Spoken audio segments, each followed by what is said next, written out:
very good Tuesday evening to you. Thanks so much for joining us tonight on UpNorthLive Unscripted at 6:30. Well, hopefully you had the opportunity to get outside earlier in the day because it was nice and sunny, some warmer temperatures. Now a lot of us are seeing more clouds and even a little bit of rain, but it doesn't sound like that's going to stick around too much longer because Joe's been talking about a warm up for our Wednesday. So Joe, how warm are we talking here? Well, it depends where you're at. Some of you will be in the 50s, but our warmer spots will be in the 70s tomorrow. It's quite the range. Yeah, we'll show you that in a few minutes, but 52 to 72 out there. But, you know, that's pretty typical for this area. We cover a large area. There are a few showers out there right now, Maya, but those are going to head out of here, and I think more sun at least to start tomorrow. But there is one day this week where we are expecting more of a little more steady rain. So we'll talk about that and look at all those temperatures in a few minutes. All right, thank you so much, Joe. Our top story tonight, if you still have debris from the ice storm, you may be getting a knock on your door from FEMA. The federal agency is assessing the damage in 12 counties from the historic ice storm last month. These damage assessments are part of Governor Whitmer's request for federal aid, much of which would go to individual households. Our Daniel Zivian followed a team along this morning and takes us along with them. Fences got broken, the railings got broken, and the roof got a hole in it. And it could have been worse with the amount of trees that are around my property. It's going to take all week. Unbelievable. Anderson was visited by one of 4 assessment teams that are driving through neighborhoods and talking with residents. Their data could allow millions of dollars to flow into the region. For this week, at least, it's dedicated to looking at homes and businesses, and then next week we'll be looking at public infrastructure and public facilities. We'll be here as long as the local governments and states need us to show us the damage. Joining FEMA are Michigan State Police and the U.S. Small Business Administration, which can offer 30-year low-interest loans to make up for shortfalls. If you see us and you happen to be home, come out and have a conversation with us and tell us what the impacts of the storm have been. We want to hear your stories, and we want to be able to paint an accurate picture about the impacts and the need caused by the incident. And Daniel is joining us live now. Hey, Daniel, where are you? Hey, Maya, I am giving you the gift of debris on another person's property. I'm actually at the same place where I did the interview with Miss Anderson today. It's a lovely little secluded spot. And there's still a lot of debris left over, not too much, of course, and all the wires are all right. But I wanted you to see the same things that the FEMA agents walking around today, or rather driving around today, they've been all over the place. The same thing that FEMA agents are seeing. You can see these huge, it's kind of hard to convey it with just my phone, but huge pine tree plantation on this side of the street. And another one over here at Ms. Anderson's plat. These are some real tall pines. She said they used to be telephone poles in her eyes. And what you can actually see back there, so imagine all of those branches. There were workers here all day. You saw them on film feeding wood into the wood chipper. And all of that light debris on the ground is actually brand new sawdust from all of those branches. And it comes off really strongly from all the way over here. That is all brand new debris from today's session with the wood chipper. And there's a whole other wildfire implication with that we don't have time to go into. But I'd love to talk to you about FEMA. Yes, okay, so I think the main question that a lot of people might be thinking right now is the storm, the ice storm, happened 3 weeks ago. Why is FEMA coming now? Why didn't they come sooner to assess the damages? That is probably one of the major questions that I think some people are wondering. It's come up in the testimony. I covered this last week, I believe, the testimony of our local state representatives to the State House Committee on Appropriations. The damage in this storm, especially once the ice melted, of course, you had all of those incredible scenes during the power outage. But once all of that went away, you're left with something very subtle, which is a bunch of cleared roads and easy driving and buildings that are intact in general, and a lot of stuff that you don't see, which is the debris going further into the woods. I mean, I'm on a residential street here. Think about the woods in general up here in northern Emmett County where I am. Howdy, neighbor. I don't know this person. Driving by. And so part of it is that unlike a hurricane or an actual wildfire, where the national news media attention is there right away and it's very obvious what there is to do, it's kind of harder to tell. And, and that's why this is something that all of the parties here in Michigan are agreeing on getting done. We reported that Governor Whitmer requested an extension. What you might not have seen is the full statement she sent out included quotes from all of our state representatives. And of course, Whitmer's a Democrat. Almost all of these guys are Republicans. So there's a bipartisan notion going on here of the disaster response actually happening, things getting done. And nonetheless, because it's not a given that the federal government will give aid, they've all agreed that it's okay that we're going to go through this process a bit on the slower side. And that is just something we have to face. So there is a chance, let's say someone who did have some heavy damage in their property, maybe they hired someone or maybe they cleaned it up on their own and now their house looks fine, all the debris is gone. If that's something that FEMA sees of, oh, this house looks completely fine, do you think that could potentially impact the odds of us getting any federal assistance? Well, that's part of why they're here.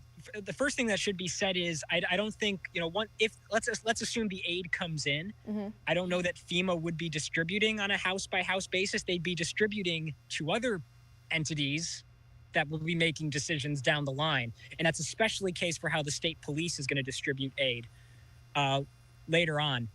But, that's part of the reason they're here physically anyway. They're not just relying on hearsay. When they go door to door and talk to people, they'll hear about how people had to do X, Y, and Z to get their property cleaned up. And that's part of, I go back to that testimony from our lawmakers. Senator John DeMoose, for example, talked about his own house. It happens to be up in the same area that I am in now, as far as I'm aware, that he was able to detail his own expenses to the House Appropriations Committee because he lived through it. That's part of why they're here, is to gather that testimony. And so we did see some clips in your story of what the FEMA officials were doing, but can you walk us through, just give us a little more detail about when they do go door to door, what are they asking? What are they writing things down? Like, what does this process look like? They're going to ask you about, the extent of some damage, and they're also going to ask you, of course, about the monetary aspect. And of course, this is also where the U.S. administration, the U.S. Small Business Association comes into play, who are joining FEMA for this, along with Michigan State Police. There are potential funding shortfalls. And again, it was hard to fit this in, but I did have a whole conversation with the U.S. Small Business Administration. I regret to have left it out because there's just so many details to unpack. But basically, even if all of that funding comes in and you get stuff from your insurance and this, that, and the other thing, it's still very difficult to have everything covered for especially for an individual household, also for small businesses. She wanted to make it very clear that although they're called the U.S. Small Business Administration, a lot of the people they're helping in situations like these are individual homeowners and even renters. That's why they're there. They're asking you about economic things. And when they go to businesses also during this week, they're going to ask them about more intangible economic things. Like I interviewed a cycle shop owner either last week or the week before. That's the sort of business they might go to and say, hey, what are the economic impacts of people not being able to go on the trail? And they tell FEMA and the Small Business Administration, and that will play into the recommendation that Governor Whitmer ultimately makes. Right. Okay. So FEMA, Michigan State Police, and the Small Business Administration, they're not just going to homes during this assessment period. They're also going to businesses and other pieces of infrastructure. Yeah. So the way it was described to me is that there's technically no end to this, which I think is pretty mind blowing. We've got people up here, not just from Chicago in the case of FEMA. The Small Business Administration people come up from all over. The person I spoke to is up here from Florida. And there's not really a set end. What they're trying to do is trying to cover homes and businesses during this week. And then next week, it's going to be more about public infrastructure, the government services, because a lot of aid is going to go directly to, especially a lot of aid is going to go to government agencies who can then divest it further. But I mean, you have to imagine, again, this is another thing we've talked about, how infrastructure has been stretched, how road commissions are burning through their budgets. Schools are having difficulty right now, and there are some bills that our lawmakers are working on, trying to get some waivers in for schools. How long was Gaylord closed? How long was Alpena closed? That's all of this sort of stuff, both quantifiable and unquantifiable, go into the recommendation that ultimately comes out of it. So at this point, it is really up in the air if or when our state, these 12 counties, could receive any federal assistance. It is completely up in the air. There are simply no dates. Of course, Governor Whitmer just recently requested an extension. And it's hard to tell. The way they've worded it this entire time gives the impression that the FEMA visit would have been happening anyway, even if there wasn't an extension. But there has been a request for an extension, and that's not like the governor's team or anyone really slacking off. Quite the opposite. The stated reason for the extension request is so that the governor's team and also local authorities that she's consulted with can further assess the damage, because the more and more they keep looking into it, the more nooks and crannies they find, the more spots of damage that they find. That's kind of the mind-blowing thing about this particular event. Again, it's all super subtle relative to a wildfire or a hurricane, but the more they look, the more they find. Sure. So, Danielle, in about 30 seconds, is there anything that you saw today while you were out with these crews that was very surprising or that shocked you a bit? I think I was pretty shocked by how relaxed it was. I don't deal with federal agencies a lot. They said to be on the lookout. They do have photo ID. They do have jackets.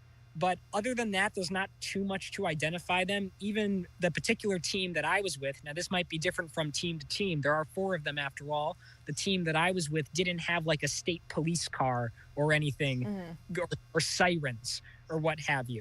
It could just be 3 cars in a row coming up to your driveway. That is what it looks like, So if you see that and you have a lot of damage on your property, especially, consider not being alarmed, because it's probably right now, it's probably, especially for this next week or so, it is most likely FEMA, and they'll have their jackets on and their photo ID, and you'll be able to see it. But when I first came to this property, and before I met the homeowner, I met the people working here that you saw on footage. And I said, "You saw FEMA around here, right?" And he said, "Yeah, we were actually debating whether or not that was actually FEMA or not. But it is FEMA. It's the real McCoy." All right, good to know, Daniel. You went a little over that 30-second window that I gave you, but we'll let it slide this time. Thanks so much for joining us on Unscripted. Really quick, one more story to share with you before our first commercial break. Walleye eggs collected from the Muskegon River are hatching, and Trevor Robideau checks in with the Michigan DNRs on their progress and other activities happening in northern Michigan. After the walleye egg collection on the Muskegon River a few weeks ago, those eggs were sent to various hatcheries around the state, one being the Platte River State Fish Hatchery in Benzie County. We received those eggs that week, and now, a couple weeks later, these eggs are eyed up and they're starting to hatch. So at this point, they're swimming up and out of their incubation jars, and we're collecting them in a couple of our tanks. The newborns will spend some time here in these tanks under specific conditions, eating plankton, monitored by the staff until they are ready to be sent out. Because that's what they'll need for their natural food to start growing and getting larger over the course of the next about 3 to 4 weeks in these ponds. And at which point, towards the end of those weeks, they start to eat other fish, and that's typically when we're trying to get them out of our fisheries management unit ponds and stocked to public waters all across the state. The DNR is also in process of spring stocking of all the salmonids at the hatchery. We're moving all of our salmon that we've been growing over the course of the last 18 months to 9 months, depending on the species, and growing them up to their stocking size. These fish are transported in large, specialized container trucks to many different rivers, lakes, and ponds around the state. Stowe says they can transport up to over 2 million salmon over the course of the spring. And a good portion of those are going onto tanker vehicles and stocked all around the state. Some of our coho salmon are stocked here on site into the Upper Platte River right here behind the hatchery, and that ensures that we have a healthy return each fall to collect our next year class of coho salmon. This is just one of the DNR stocking periods, and more are expected to occur in the summer and fall later this year. In Benzie County, Trevor Robideau, UpNorthLive News. And we're going to take a look at our question of the day towards the end of the show because we do need to take a quick commercial break right now, but we'll be back in a few minutes with much more on your forecast. Stay with us. I'm Jada Johnson from Big Boys TV, and the Fish and Game Report is sponsored by Johnson's Propane.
If you are a fan of warmer weather, tomorrow's going to be a great day for you, right, Joe?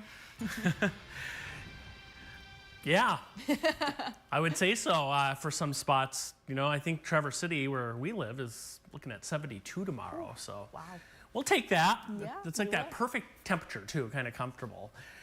You see the Mackinac Bridge there, and it's pretty quiet right now. It was actually, you know, we showed this at 5 o'clock on the NBC side of things. It was completely sunny, and now it's clouded up, and there is a little bit of rain not too far away. It's 46 degrees with cloudy skies.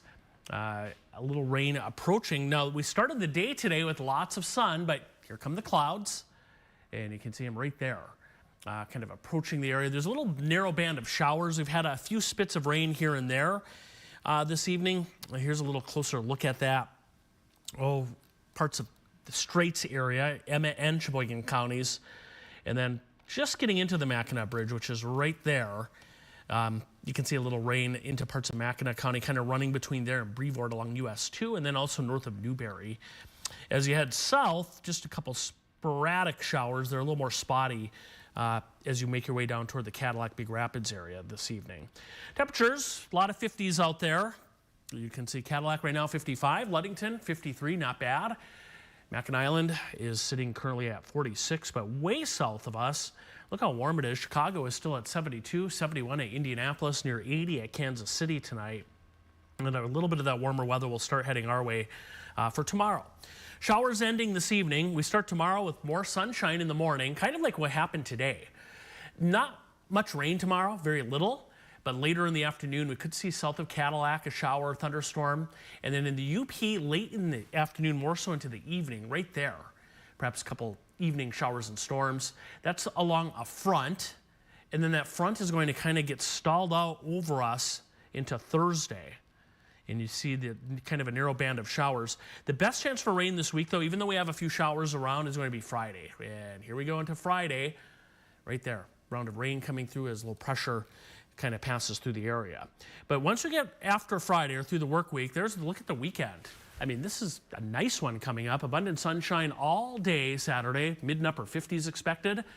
And it may be a smidge warmer on Sunday, upper 50s to mid 60s with a partly to mostly cloudy skies. So the weekend looks pretty nice overall.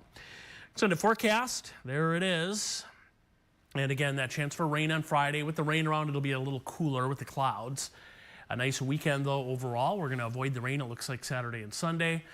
And then we warm back up some spots by Monday, right back to near 70 degrees. It's just really nice not to see any snow in the any forecast. Snow or, 20s and 30s, yeah. I agree.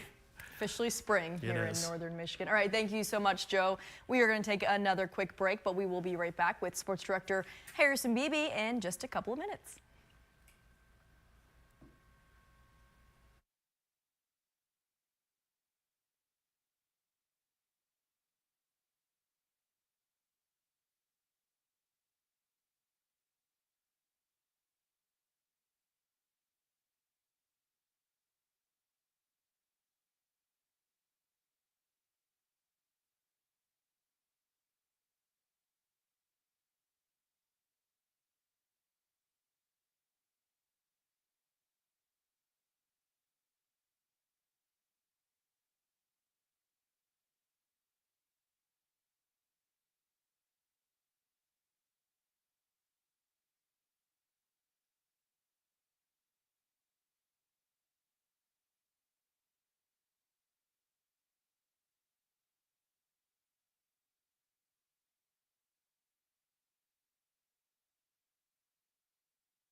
Well, it wasn't easy, but the Pistons pulled off a win against the Knicks in Game 2 at Madison Square Garden to win their first playoff game since 2008. Crazy that it has been that long, but nice to be heading to Little Caesars Arena on Thursday with tally in the win column, right, Harrison?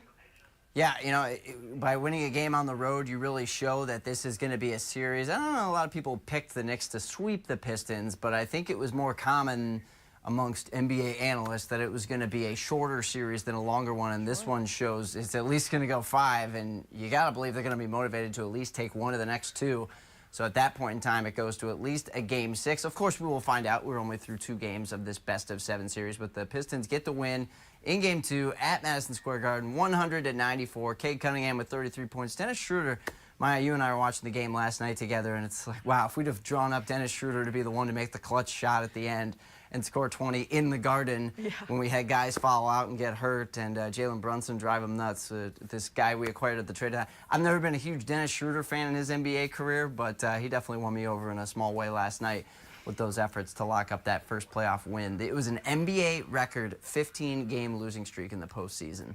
So, yeah, that is now in the rearview mirror. The Pistons, if you weren't doubting if they were back or not, if you were doubting if they were back or not, winning that playoff game with this roster from a year ago to now definitely implies Detroit basketball is back in full effect. Absolutely. And we heard from some of the players after the game yesterday that, you know, it's good to get over that hump of finally winning a playoff game, but there's still a lot ahead of them, and this team is determined not just to win a game, but to win at least a series. Well, and the beauty of those players being as young as they are, a majority of them, yeah, they have no real significant memory of the dominant Piston teams and then the fall from grace that was the 6th straight Eastern Conference Finals and the last 17 years or so of futility that we've seen. Well, Game 3, Little Caesars Arena, is this Thursday. It should be a great one. Harrison, thank you so much for joining us once again tonight. We are going to take a quick break, but we will check in with our question of the day right after the break in a couple minutes.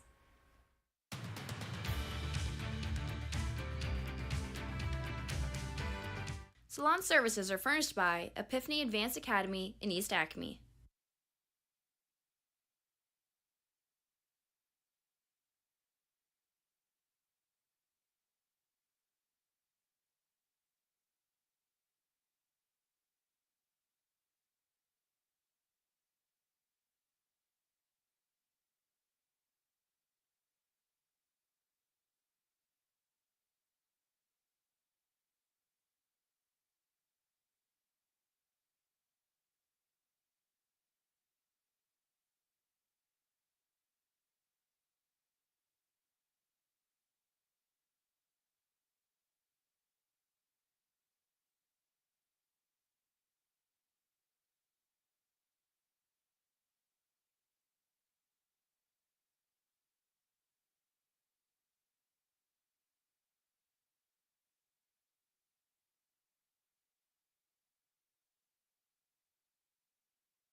Our question of the day today is, what is your favorite fish to eat? If you haven't voted yet, you can scan the QR code on your screen right now or just head on over to our website, UpNorthLive.com, and vote. We have 292 votes, and 35% of people are saying walleye is their favorite fish to eat. Kind of surprising. I thought that more people would choose salmon. Only 14% salmon, 5% trout, 18% whitefish, and 27% other. I'm intrigued of what people mean when they voted other. But we are all out of time, so thanks so much for joining us here on Unscripted. We hope to see you back here on UpNorthLive News at 11.